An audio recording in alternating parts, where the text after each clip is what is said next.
Hello students, my name is Sipra Gupta from SKL DD public school. Last topic में continue आपको पढ़ा रहे थे कि लास्ट टॉपिक आपका चल रहा था कि कंपनी किस तरह से उसको जमींदारी राइट मिल जाता है और जमींदारी राइट उसको कितने गांव का मिलता है, 3 गांव का उनको जमींदारी राइट मिलता है। आपस में कंपटीशन में इंडिया में कौन सी 2 व्यापारिक कंट्रीज थी, फॉरेन कंट्रीज थी, एक तो फ्रेंच ईस्ट इंडिया कंपनी और एक इंग्लैंड ईस्ट इंडिया कंपनी थी।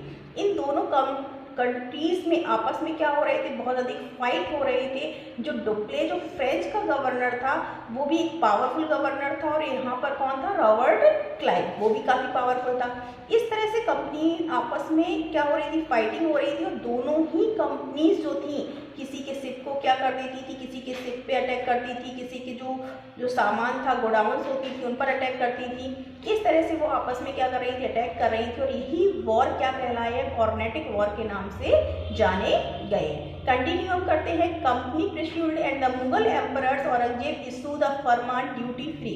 और कंपनी सबसे ज़्यादा अगर हम कहें कहीं ना कहीं एक बहुत सक्सेस उनको मिल जाती है कि वह किससे फरमान जारी करवा लेते। फरमान मीन्स होता है आदेश। उसी टाइम पीरियड में जब औरंगजेब था कि उन्हें क्या करने का फरमान मिल गया कि ड्यूटी फ्री, कि फ्री ड्यूटी बिना टैक्स दिए वो क्या कर सकते हैं, ट्रेड कर सकते हैं। और वो कब पेमेंट उसका करेंगे, एनुअल पेमेंट वो उसका किया करेंगे।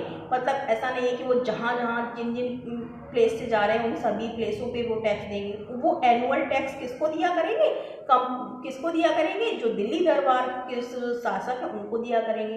तो ये बहुत बड़ी जीत थी।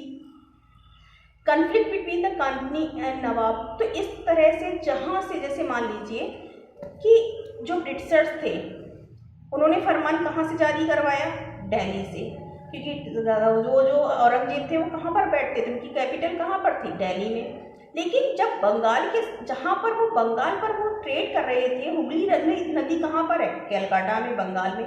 तो कहीं ना कहीं नवाब और शासक के बीच में क्या होने लगा, कन्फ्लिक्ट होने लगा। उन्हें ये लगने लगा कि अगर इस तरह से कंपनी को छूट मिलती जाएगी तो हमारा जो टैक्स है वो तो बहुत कम होता जाएगा। But the situation change after the death of Aurangzeb. लेकिन सिचुएशन कब चेंज हो जाती है, after the death of Aurangzeb. जब औरंगजेब की डेथ हो जाती है, जो लोकल रूलर्स होते हैं वो कंपनी से कहते हैं हम तुम्हारे किसी भी फरमान को नहीं मान रहे हैं, हमें जितना भी टैक्स है वो हमें चाहिए। लेकिन तभी क्या होता है, 1770 में नेक्स्ट रूलर बनता है फारुखशियर। इसको हिस्ट्री में रंगीला के नाम से भी जानते हैं।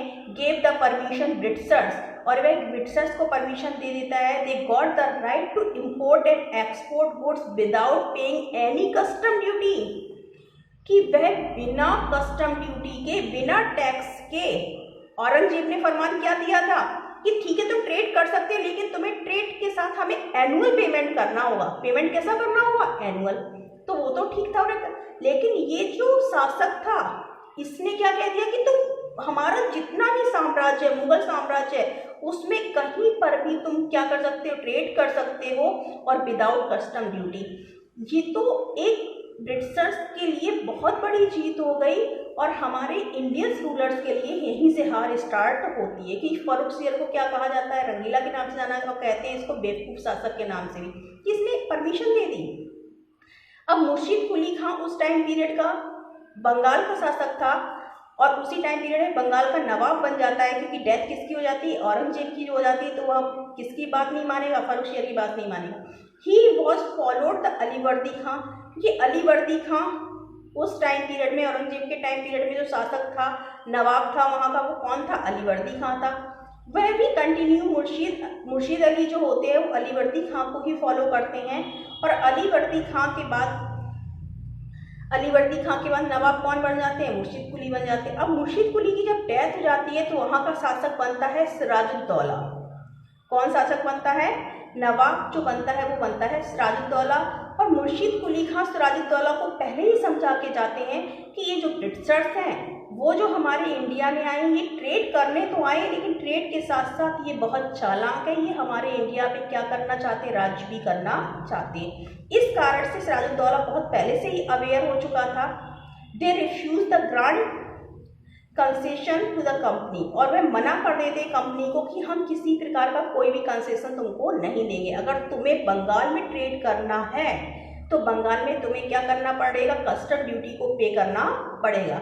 और उसके साथ साथ जब ये सब बातें होती हैं तो नवाब और जो ब्रिटिशर्स होते हैं उनके बाद में निगोशिएशन होती है। जो निगोशिएशन होती है वो क्या हो जाती है, उनकी फेल्ड हो जाती है, आपस में बातचीत उनकी फेल्ड हो जाती है। और उस फेल्ड बातचीत का ही रिजल्ट क्या निकल कर आता है, बैटल ऑफ प्लासी। अब भाई ये प्लासी नाम क्या है, प्लासी नाम है कि जिस एरिया में ये युद्ध होता है, वॉर होता है, वहाँ पर पलास का पौधा लगता है। किसका, पलास का पौधा जो होता है वो कलर बनाने के काम आता है। जो ऑरेंज कलर का पौधा होता है इससे क्या बनाए जाते हैं, होली के कलर बनाए जाते थे। इस कारण से जिस फील्ड पर ये वॉर हुआ था, इस कारण से इस वॉर का नाम ही रख दिया गया था बैटल ऑफ प्लासी। और ये प्लासी युद्ध कब हुआ था, 1757। देखिए टाइम पीरियड बढ़ता जा रहा है। 1707 में औरंगजेब की डेथ, फारूक शेख रूलर बनता है, वो फरमान 1770 में देता है कि आप विदाउट कस्टम ड्यूटी क्या कर सकते हैं, यहाँ पर क्या कर सकते हैं, ट्रेड कर सकते हैं। मुर्शिद कुली खां उसका विरोध करते हैं, मुर्शिद कुली खां की डेथ जाती, औरंगजेब भी उसका मना कर देते कि नहीं, हमारे प्लेस पे तुम नहीं कर सकते ट्रेड। और तभी क्या हो जाता है, कौन सा बैटल होना स्टार्ट हो जाता है, battle of Plassey. Battle of Plassey के बारे में हम देखेंगे कि क्या है। After the death of Alivardi Khan की डेथ कब होती है, 1756 में होती है। सिराजुद्दौला बिकम द नवाब, सिराजुद्दौला नवाब बनते हैं। Company was worried with this, company इससे क्या हो जाती है, बहुत ज़्यादा चिंतित रहती। वरीड इसलिए हो जाती है कि उन्हें पता था कि जो सिराजुद्दौला है ये बहुत पावरफुल रूलर है और हम क्या नहीं कर सकते, इसको हम फाइट में हरा भी नहीं सकते हैं क्योंकि बहुत पावरफुल रूलर है। और दूसरा, वह ऐसे रूलर चाहते थे नवाब में जो क्या हो, पपेट मीन्स होता है कठपुतली, जो सिर्फ नाम मात्र के रूलर्स हो और वो हमारे अकॉर्डिंग वर्क करें। किसके अकॉर्डिंग वर्क करें, हमारे अकॉर्डिंग क्या करें, वर्क करें। Sirajuddaulah asked the company to stop the meddling of this political affair, कि वह हमारे पॉलिटिकल अफेयर में इंटरफेयर करना बंद कर दें। और जो फोर्टिफिकेशन कर रहे हैं, जो किलेबंदी कर रहे हैं, वो किलेबंदी बंद कर दें। भाई किलेबंदी इसलिए उन्होंने बंद करवाई, उसका भी एक रीज़न ये होता है कि तुम किलेबंदी करके पता नहीं यहाँ पर कितने हथियार रख रहे हो, आर्मी को ट्रेनिंग दे रहे हो, क्या कर रहे हो, ये इसलिए उन्होंने मना किया। और उन्होंने क्या कहा सिराजुद्दौला ने कि अगर ट्रेड करना है पे द रेवेन्यू, तो तुम्हें उसके बदले हमें क्या पे करना होगा, रेवेन्यू पे करना होगा। ये सारी शर्तें मानने के लिए ब्रिटिशर्स तैयार नहीं होते हैं। तभी फिर क्या होता है, जब ब्रिटिशर्स के साथ ये बात होती है तो ब्रिटिशर्स उस निगोशिएशन को फेल कर देते हैं, फेल हो जाती है। नवाब तभी क्या करते हैं, अपने 30,000 सोल्जर्स को लेकर उनकी जो फैक्ट्री है कासिम बाजार में, उस फैक्ट्री पर अटैक करते हैं, उसको कैप्चर कर लेते हैं कंपनी को। और कंपनी के जो ऑफिशियल होते हैं उनको कैप्चर कर लेते हैं और उनको लॉक्ड कर देते हैं। एक कहा जाता है कि एक काल कोठी बहुत छोटा सा प्लेस था, इस एक ही कमरे में काफ़ी सारे जो सोल्जर्स होते हैं, उनके ऑफिसर होते हैं, उनको बंद कर दिया जाता है। और कहते हैं कि जब उनको ऑफिसर्स को जब सुबह खोला जाता है तो उसमें से कई सारे ऑफिसर्स की डेथ हो गई थी, कुछ ही 2-4 ही ऑफिसर्स उसमें बचते हैं। वेयर हाउस में डाल दिया जाता है, काल कोठरी मीन्स होता है बहुत काल कोठरी जो होती है। And block the English ship, और जितने भी इंग्लिश के शिप होते हैं उनको ब्लॉक कर दिया जाता है। क्यों, सिराजुद्दौला ऐसा इसलिए करते हैं कि जब तुम हमारी बात ही नहीं मान रहे हो, हमें कोई पेमेंट नहीं देना चाहते हो और बिल्कुल हमारे जो कंपनी जो हमारे पॉलिटिकल अफेयर है उनमें इंटरफेयर कर रहे हो, तो तुम जब हम शासक है हमारी बात ही नहीं मान रहे हो तो हम तुम्हें अपने क्षेत्र में ट्रेड नहीं करने देंगे, जाओ यहाँ से भागो। जब ये ऐसा हो जाता है तो क्या आप सोच रहे हैं कि कंपनी यहाँ पर उनके सोल्जर्स कंपनी फैक्ट्री को लूट लेती है, जो सिराजुद्दौला होते हैं वो फैक्ट्री को लूट लेते हैं, उनके ऑफिसर्स को लॉक कर दिया जाता है, उनके शिपों को ब्लॉक कर दिया जाता है। क्या कंपनी यहाँ पर शांत बैठेगी? नहीं होगी ना, कंपनी भी तो कुछ ना कुछ करेगी।